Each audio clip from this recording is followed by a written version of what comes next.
It was very clear that the first time we ever looked at that model, it was going to be iconic. It was a very, very bold statement by the architect.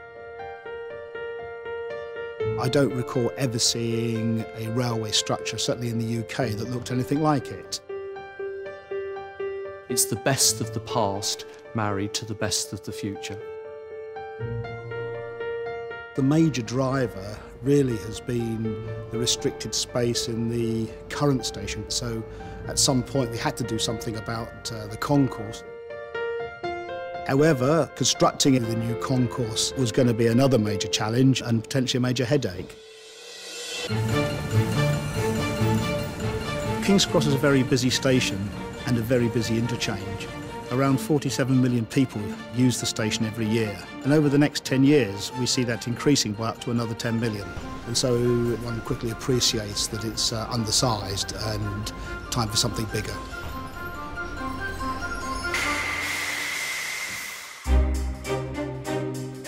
First and foremost, this is a railway station. This is crucially important to the transport infrastructure of London and of the nation, and English Heritage understands that very well. So it's a balance. It's a Grade 1 listed building, which means that it's in the top 8% of historic buildings in the country, so it's pretty special. And it's very important that the architectural quality of the new work should match the quality of the Victorian station. So it was very much about looking forward but also looking back at the same time. Constantly we were looking back into the history of the station. The design of the Western Concourse was also heavily influenced by the shape of the Grade 2 listed Great Northern Hotel. Cubit's Hotel follows the line of the street, and then the new Western Concourse follows the line of Cubit's Hotel and basically fills the gap between the station and the hotel. So indirectly, the original architect for King's Cross Station has had a part to play in the new Western Concourse.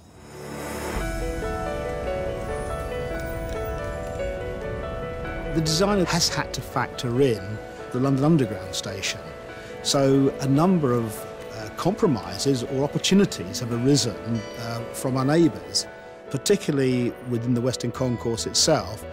We couldn't apply any direct loadings down through the middle of their new concourse. If we had taken the conventional multi-columned solution, it would have ended up with a forest of columns in the London Underground ticket hall down below. That's why we reached out for the solution which spread the load all the way around the perimeter of the concourse, as realised in our semicircular solution.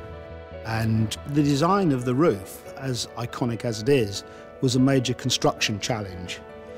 The main challenge was that the roof was not self-supporting until it was complete. Therefore, during construction, the whole of the roof had to be held up by a forest of scaffolding.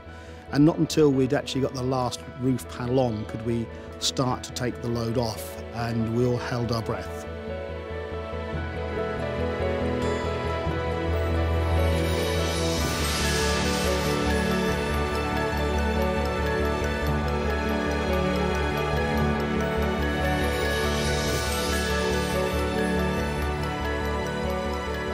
When we first walked into the new concourse, I think everybody were overpowered by the scale of the space, the volume. That was a fantastic moment. The strength and the boldness of the architecture has completely allayed any fears that I might have had first time round when I looked at it. It is almost cathedral-like in its structure.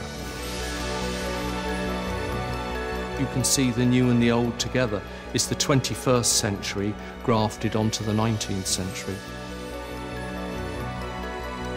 Constructing the new King's Cross Concourse has been a great physical challenge, but perhaps the biggest challenge of all has been bringing along with us all the various stakeholders. Everybody has had something to say about how King's Cross should be developed, and Network Rail have been extremely active in pulling this business partnership together, and that good relationship has been carried on all the way through the whole process. and as well as a concourse space which is somewhere between 3 and 4 times the size. There's a lot more retail, more upmarket retail. But we've also provided a direct link through to the platforms via a new footbridge, so a far improved, far better travel experience.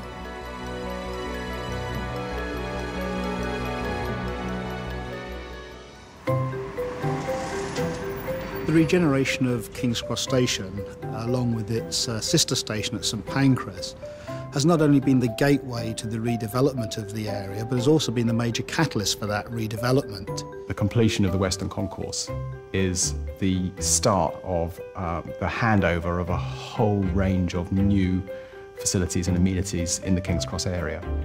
They'll be able to walk across brand new public realm, up our new boulevard and into the new square in front of the canal and in front of the old granary building, which is where Central St Martin's are located.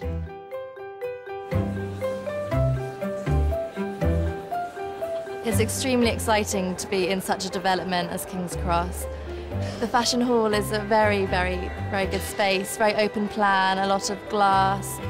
When the new accommodation is built around here, I think it will really bring an artistic movement to the area. What Argent are trying to create at King's Cross is something that is not a monoculture. It's not all commercial or all residential.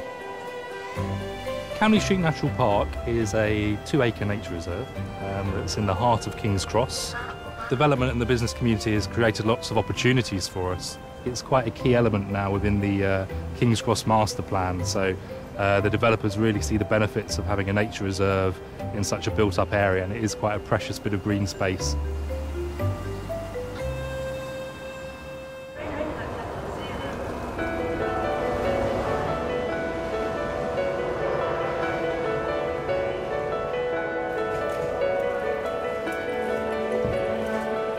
At this time more than ever, public spending is under close scrutiny. But it clearly does make sense to invest in large rail infrastructure projects, particularly projects like King's Cross.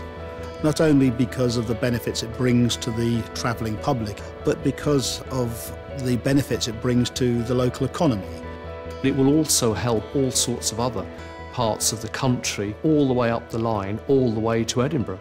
For us, we see this as a living piece of city, and the real legacy is going to be what's left in 10 years' time, or 15 years' time, or 20 years' time, when we've all done our bit and moved on, and the community is enjoying everything that we've created.